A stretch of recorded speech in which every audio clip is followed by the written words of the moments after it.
အချိန်ပိုင်းအမှုပညာဒီပလိုမာ Filmmaking သင်တန်းဖွင့်လှစ်မယ်ဆိုတဲ့သတင်းကြောင်းရာကိုတင်ဆက်ပေးသွားမှာဖြစ်ပါတယ်ရှင်။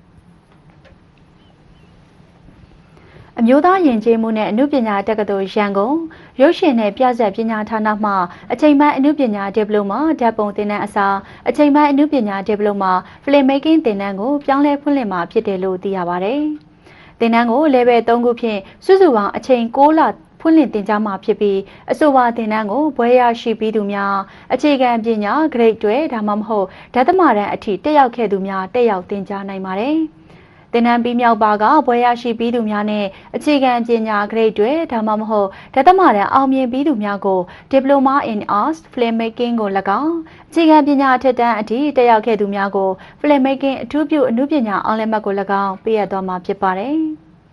အဓိကသင်ကြားမဲ့ဘာသာရပ်များမှာဓာတ်ပုံဇာတ်ညွှန်းဒါရိုက်တာတီးဖြတ်ဘာသာရပ်တို့အပြင်အထောက်အကူပြုဘာသာရပ်များဖြစ်တဲ့သရုပ်ဆောင်အနုပညာစီမံခန့်ခွဲမှုရုပ်ရှင်ထုတ်လုပ်ရေးစီမံခန့်ခွဲမှုဘာသာရပ်များကိုပေါင်းစပ်သင်ကြားသွားမှာဖြစ်ပါတယ်။